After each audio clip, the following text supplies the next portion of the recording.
क'क्राझारनियानो गोबां दं आं दिनै फार्स्ट टाइम माने क'क्राझारनि सेंग्राफोरखौ दिनै खेबसेयैनो गोबां लोगो मोननाय जादों बाहाय 35 दं होनदों बिथांमोनहा माखासे गिबियावनो बेंगलर बड' वेलफेयार एस'सिएशन आफादनि जानानै गासै बर' रायजो राजा नोंथांमोननिसिम खुलुमनाय बावहरबाय जों दिनै नैबे खनाकपुरा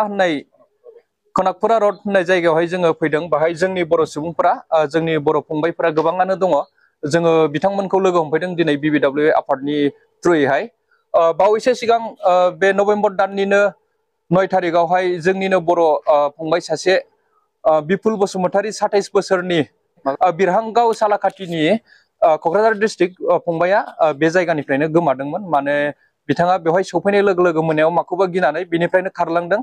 दा बेखौ जोङो दिनै आफादनि थ्रुयैहाय खबर लाफैदों माबोरैहाय जामारदों जामाराखै जाथायखौ दा बिथांमोनहाबो गोबां नाजाबाय बबेहाय मोनगोन मोना दा नाथाय बिथांमोनहाबो संदाननो हायाखै आरो जोंबो BBW आफादा गोबां नाजागासिनो दङ जोंबो दासिमबो संदाननो हाथ'वाखै फंबायखौ दा जोङो अब्लाबो मोनगोनखौ आसा खालामो दा दिनै जोंनि बर' सुबुंफोरा बेवहाय गोबाङानो दं गासै साबसे दं होनदों 35 जन दं लानो बेखौ बाहाय गासै 35 जन 35 जोंनि बर' सेंग्राफोर माने बेवहाय खामानि मावो बिथांमोनहा बिल्डिंआव खामानि मावनानै दंथ'यो दा बेवहायनो फैदोंमोन आरो बे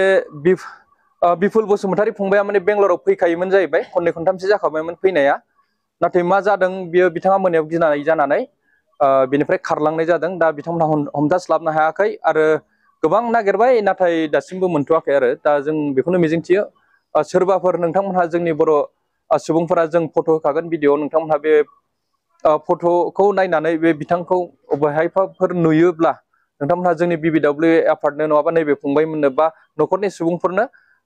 थाबैनो खबर हरो जाहाथे बिथांखौ जोङो रेस्किउ खालामनानै थाबैनो न'सिम दैथायहरनो हायो जों बेखौ आसा खालामो नोंथां रायजो राजाफोरनिसिम बेंगलराव थानाय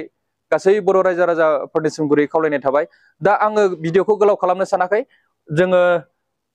नैबे बिथांमोननि सिनायथिखौ जोङो लागोन गावबा गाव सासे सासे बिथांमोनहा गाव गावनि मुंखौ खोन्थागोन दा आङो सिगां जोंनि BBW निफ्राय फैनाय आङो GS अमृत बसुमतारी बिनिफ्राय Premjit Basumatary assistant culture secretary बोहैथि बसुमतारी एरिया टिम लिडार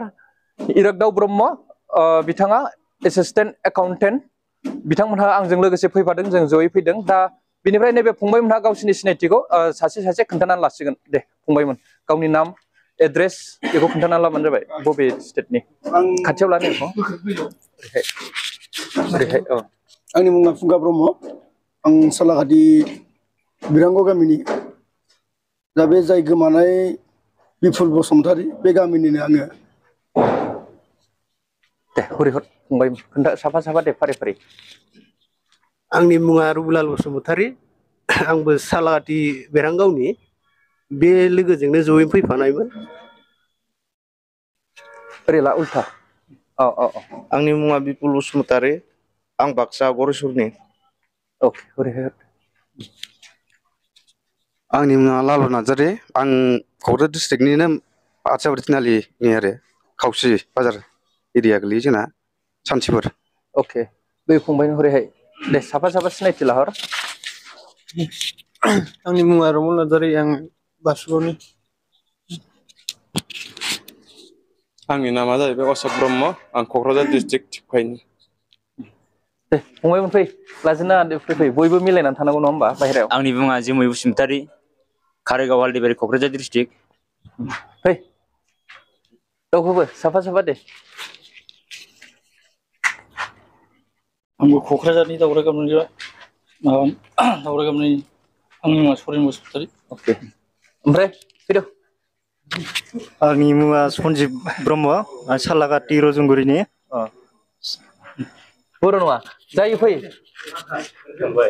होनखांबाय नोंलाय जाबाय ओमफ्राय न फंबाय आंनि मुङा मनिराज बसुमतारी आं क'क्राझार डिस्ट्रिक्टनि सालाकाटि एरिया गामिया आंनि रजंगुरि ओमफ्राय नोङो गोजोननाय थाबाय नोंथांमोन दा नोंथांमोनहा बिथांमोननि सिनायथिखौ मोनबाय दा जोङो लुगैयो बिथांमोनहाबो जोंजोंनो जों गासै बर' रायजो राजाफ्रा बेंगलराव जेसेबांखिनि दं बा कर्नाटकआव जेसेबांखिनि बर' रायजो राजाफोर दं जों खौसेयै थानाया गाहाम मानो होननानै बुङोब्ला बिफोरा दिनै जाया गाबोन जायो बयनावबो दा बेफोरबायदिनो दिनै बेवहाय जानानै थांबाय बे फंबायखौ जों दिनैसिम मोननो हायाखै बेफोरबायदि जाथाया गोबां जाफ्लेबाय थायो बिनिखायनो जों जाहाथे खौसेयै थायोब्ला जों बेफोरखौ हेफाजाब होलायनो हायो बा मदद होलायनो हायो जोङो बेखौ आसा खालामो बिथांमोनहाबो जोंजों लोगोसे माने कन्टेक्टआव थागोन बा जों बर' रायजोफ्रा खौसे जानानै थागोन बेंगलरावहाय दा बे केमेरामेनखौबो आं सिनायथि होनो सानदों लायथां जा भिडिअ खालामदोंमोन बे फंबायानो फै फंबाय नोंबो एसे सिनायथि होफै